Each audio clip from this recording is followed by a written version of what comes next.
Hello दोस्तों, आपका स्वागत है आपके अपने यूट्यूब चैनल स्टडी जोन में। आज हम पढ़ेंगे अमृतलाल नागर का एक प्रसिद्ध उपन्यास मानस का हंस। तो चलिए देखते हैं इसे कुछ मुख्य तथ्य। शुरुआत करते हैं उपन्यास के पात्र परिचय से।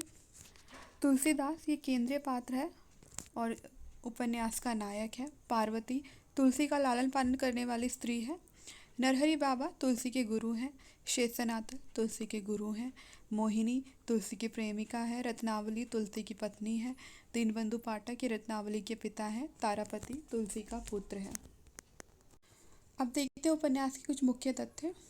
यह उपन्यास काम पर राम की विजय की गाथा का उपन्यास है। तुलसीदास के बचपन का नाम राम बोला था।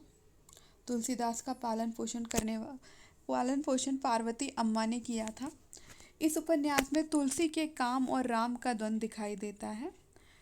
तुलसीदास लोक कल्याण के लिए वैराग्य जीवन का अनुसरण करते रहे हैं। मानस का हंस उपन्यास में तुलसी के अंतर्द्वंद, तत्कालीन समाज की मनस्थिति तथा रत्नावली की त्यागमयी प्रतिमूर्ति का दिग्दर्शन हुआ है।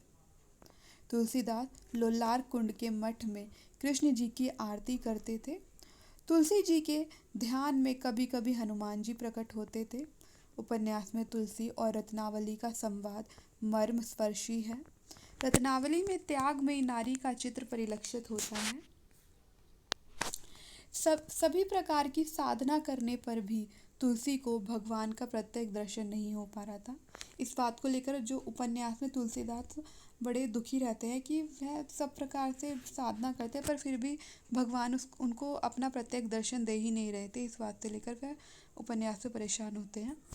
उपन्यास में तुलसी को राम भक्ति के शिखर पुरुष के रूप में प्रतिष्ठित किया है। रत्नावली ने तुलसी की रचना रामचरितमानस की प्रति मांगी थी। स्वाद रूपनी गौ जीव के लिए प्रयुक्त हुआ है। यह शब्द जीव के लिए प्रयुक्त हुआ है। कुछ कथन है इस प्रकार से। निसंदेह मैंने अपने प्रबल काम और अंतः एवं बाह्य में व्याप्त राम के द्वंद्व को खूब झेला है, जिसमें मैंने राम को सर्वोपरि माना है। ये तुलसीदास का कथन है। स्त्री और धन की लूट ही कलिकाल का मूल है। यह भी तुलसीदास का कथन है। अब इस जन्म में हमारा तुम्हारा साथ नहीं हो सकता, ये तुलसीदास रत्नावली से कहते हैं और इस कथन में तुलसी के वैराग्य का भाव दिखाई देता है। इस कलिकाल में ऐसा जोग साधने वाली जोगिनी मैंने नहीं देखी, ये कथन राजा भगत कहते हैं। और यहाँ पर जो जोगरी शब्द है वह रत्नावली के लिए प्रयुक्त हुआ है। विरक्त अब राग के बंधनों में नहीं बंध सकता, तुलसीदास कहते हैं रत्नावली से। हे स्वामी, मृत्यु से पहले एक बार अपना श्रीमुख दिखाने की कृपा करेंगे। यहाँ पर यह कथन रत्नावली तुलसीदास से कहती है कि मृत्यु से पहले वह अपना श्रीमुख रत्नावली को दिखा दें। इसी के साथ ये इस उपन्यास यहीं पे ख़त्म करते हैं। Like, share and subscribe.